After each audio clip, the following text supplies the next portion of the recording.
Hello dear learners, एक बार फिर से स्वागत है आपका द वाइट बोर्ड चैनल पे, जहां आज की इस वीडियो में मैं आपको बीपीएससी टीआरई 3 जनरल पेपर के रीजनिंग के एक क्वेश्चन का सॉल्यूशन बताने वाला हूं। रीजनिंग का एक क्वेश्चन, क्योंकि मैथ्स और रीजनिंग के ही सॉल्यूशन चल रहे हैं बारी बारी से, और हम क्वेश्चन नंबर 66 पे पहुंच चुके हैं। तो 66 में रीजनिंग का क्वेश्चन था, तो रीजनिंग के क्वेश्चन को सॉल्व करते हैं। अब बीच के क्वेश्चन नहीं करवा रहा हूँ क्योंकि वो ना मैथ्स का ना रीजनिंग का है, तो मैथ्स और रीजनिंग पे ही काम कर रहे हैं फिलहाल। देखो क्वेश्चन आपको दिखाई देगा यहाँ पे। नीचे दी गई आकृति में कितने आयत हैं। अब चलो आकृति बना लेते हैं, तब ज्यादा अच्छे से गिन पाएंगे हम लोग ना।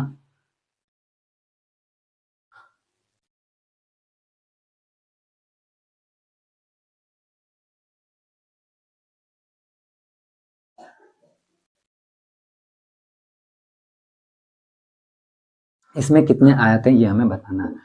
देखो वैसे तो गिनने का एक अलग से तरीका होता है, ट्रायंगल गिनने का तरीका होता है, आयत में कुछ गिनने का तरीका होता है। उसके ऊपर वीडियो मतलब पहले भी क्वेश्चन आए थे ना, बीपीएससी 1-2 में भी आए हुए थे, तो उस हिसाब से क्वेश्चन ऑलरेडी चैनल पे अपलोडेड है, आप देखोगे अच्छा मिलेगा। लेकिन जब आपको छोटा सा मिले तो उसमें आप डायरेक्ट भी गिन सकते हो, ज्यादा बिना किसी ट्रिक को यूज किए, बिना किसी तरीके को यूज किए। तो इसको वैसे ही हम गिन लेते हैं। सिंपली देखो, गिन लो।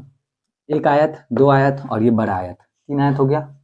एक आयत, दो आयत और ये बड़ा आयत, तीन आयत हो गया। तीन आयत तीन आयत दोनों मिलके हो गए 6 आयत। अब इस वाली लाइन को थोड़ी देर के लिए हटा दो, तो इस वाले सेक्शन को हमने नहीं गिना है, तो उसको भी गिन लो। एक आयत, दो आयत और ये बड़ा आयत, तीन आयत, तो तीन तीन तीन टोटल हो गए हमारे 9 आयत। तो इस क्वेश्चन का राइट आंसर हो गया हमारा 9। तो इस तरह जल्दी से गिन लिया, तो और कोई तरीका यूज करने की हमें जरूरत नहीं पड़ेगी।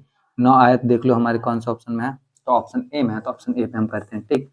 क्वेश्चन हो गया हमारा सॉल्व। अच्छा, एक और चीज पे ध्यान देना थोड़ा सा, कि जैसे मैंने चित्र में यहाँ पे जो ये लाइन खींचा था, इसमें तो ये आयत जैसा लग रहा है, लेकिन ये देखोगे तो वर्ग जैसा भी लग रहा है ना, वर्ग जैसा। तो आपको कैसे पता चलेगा कि वो वर्ग है कि आयत है? क्योंकि देख के लग रहा है, इसके बेसिस पे हम जस्ट तो करेंगे नहीं। तो आपको यहाँ पे ये चीज अडेप्ट करना पड़ेगा, मानना पड़ेगा कि जैसे समचतुर्भुज जब मैं आपको बोलता हूँ तो आपके दिमाग में कैसा चतुर्भुज आता है। तो समचतुर्भुज में आपको ऐसा चतुर्भुज आपके दिमाग में आना चाहिए जिसकी चारों भुजाएं बराबर हों, और चारों भुजाएं बराबर हों और आमने सामने के जो भुजाएं हैं वो समांतर हों, वो एक समचतुर्भुज होता है। लेकिन जब हम वर्ग की बात करते हैं तो चारों भुजाएं बराबर हो, आमने सामने की और प्रत्येक कोण 90 डिग्री हो, तो वर्ग होता है।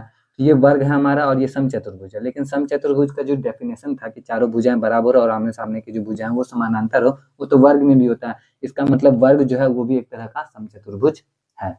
सिंपल, खत्म। वर्ग भी एक समचतुर्भुज है, लेकिन समचतुर्भुज एक वर्ग नहीं है। उसी तरह से जब हम आयत को परिभाषा देते हैं, तो आयत की परिभाषा क्या होती है कि उसकी आमने सामने की भुजाएं बराबर हो, प्रत्येक कोण 90 डिग्री हो। तो आयत में आमने सामने की भुजाएं बराबर तो होती हैं और प्रत्येक कोण 90 डिग्री भी होता है, लेकिन आमने सामने की भुजा बराबर तो भाई वर्ग में भी होता ही है ना। तो इसका मतलब ये है कि वर्ग भी एक तरह का क्या हो सकता है, आयत कंसीडर किया जा सकता है। क्योंकि आयत की परिभाषा के अनुसार, आयत की परिभाषा ये है कि चार भुजाओं से घिरी हुआ बंद आकृति जिसकी आमने सामने की भुजाएं बराबर और प्रत्येक कोण 90 डिग्री हो, वो एक आयत है।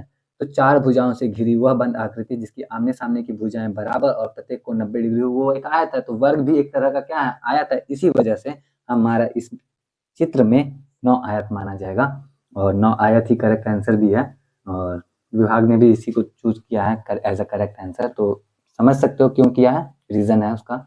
बाकी उम्मीद करता हूँ मैं यहाँ से कि आपको अच्छे से समझ में आया होगा, अच्छे से मैं समझा पाया हूँ। अगर ऐसा है, वीडियो आपको अच्छा लगा है तो वीडियो को लाइक जरूर कर देना, और नहीं अच्छा लगा है तो फिर कोई बात नहीं है। आज की वीडियो के लिए इतना ही है। मैं मिलता हूँ आपसे नेक्स्ट वीडियो में। टिल देन अपना ख्याल रखना, अच्छे से पढ़ाई करते रहना। जय हिंद।